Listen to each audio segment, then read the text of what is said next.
Did you know one of the greatest military masterminds of the American Revolution started out not as a soldier, not as an officer, but as a bookstore owner? Yep, before he became Washington's artillery commander, Henry Knox was literally selling books on Main Street and studying military strategy between customers. And thank God he did, because when the Revolution kicked off, the Continental Army desperately needed cannons, and Knox was the man crazy enough to say, "Sure, I'll go get them."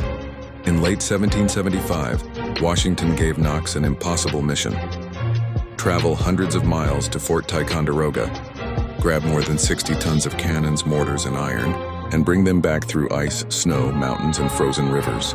This became known as the Noble Train of Artillery, and it was exactly as miserable as it sounds. Knox didn't complain. He rolled up his sleeves, grabbed a sled, hired some oxen, and started what might be the worst winter road trip in American history. For weeks, Knox and his men dragged enormous cannons across the Berkshire Mountains, ice cracking under the weight, oxen slipping, sleighs flipping, ropes snapping. More than once, a cannon slid toward a frozen river, and Knox would sprint over, grab the rope, and yell orders like a man who absolutely refused to let gravity beat him.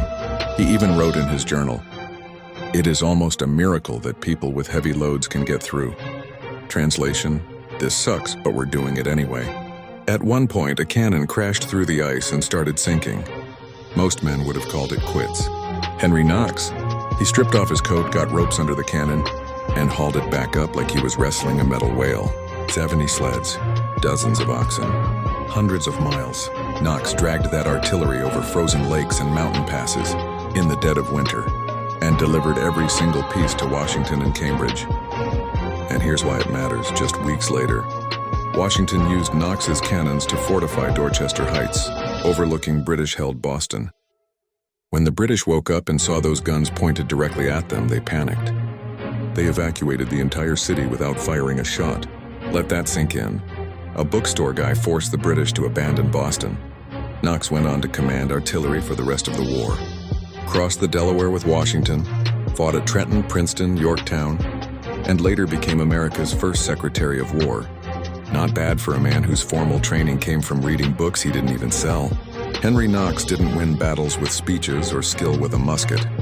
He won them with brains, sweat, and the sheer willpower to drag an army's worth of cannons across frozen mountains. If you enjoyed this trip down the rabbit hole, don't forget to like, share, and subscribe to Smart History for Dumb Times.